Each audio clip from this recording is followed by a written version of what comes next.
All praises to Ahaya, Ashur Ahaya, Bahashem Yeshaya, walk. This is Shabar Israel, and today I'd like to speak on the topic of humility, disobedience, and the struggle to submit.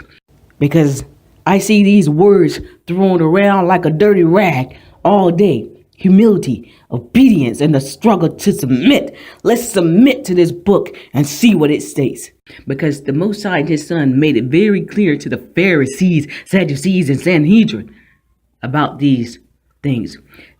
And let's look up the definition of these words, starting from dominion, authority, and the scribe, and see what it states.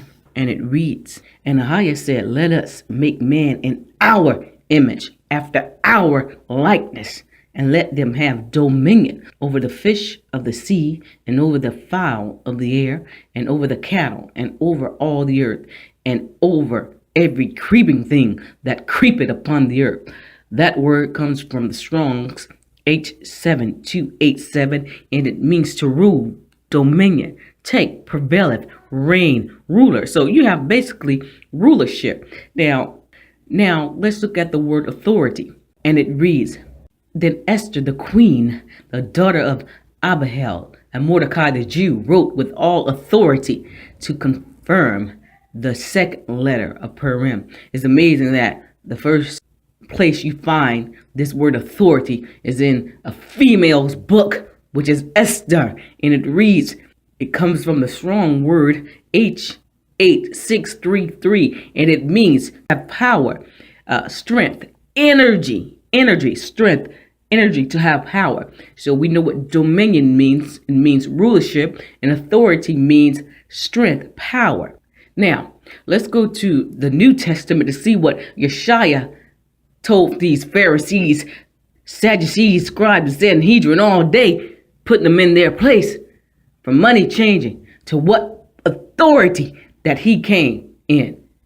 And it reads, for he taught them as one having authority, and not as the scribes. See, he made a clear distinction what authority he came in. And again, that word means power, authority, the right, the liberty, the jurisdiction to do what he came to do. Now let's see.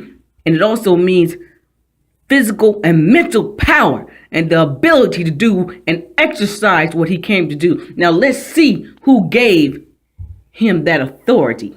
He stated in John, I can of my own self do nothing. As I hear, I judge, and my judgment is just. Remember, jurisdiction, because I seek not my own will, but the will of the Father which hath sent me. So he came in the jurisdiction, the power, the energy of his Father, the authority of his Father, not as the scribes. Now let's look at that word scribe. And it means a clerk. In the Bible, a man learned in the Mosaic law and in sacred writings, an interpreter, a teacher, scribes, examine. And see, you see that? There is a clear distinction between the two. Now let's go to Matthew and see that these two words are used very differently in the context. And it reads, but Yeshaya called them unto him and said, ye know that the princes of the Gentiles exercise dominion over them, and they that are great exercise authority upon them. You see that? Then it goes on and states, and when he was coming to the temple, the chief priests and the elders of the people came unto him as he was teaching, and said, by what authority dost thou these things? And who gave thee this authority? You see that? The priests and the elders wanted to know who gave Yeshaya this authority. He told them he came to do his Father's will. And I get straight to the point. The Most High gave man dominion to rule, not the authority or the energy to try to lord over the Most High's heritage. Thus said the prophet of the Most High, the greatest prophet that ever walked on the face of the earth, Yeshaya. So GOCC, you cannot tell Shabar Yasharala what to do. I came in the power or the energy of the Most High Ahaya, Ashur Ahaya, Bahashem Yeshaya Waruwak. You have no authority over me. You understand that? You have no dominion, even dominion over me. He told you to rule over everything else, with a rod of iron to even take the liberty of the greatest gift that he gave his prophetess.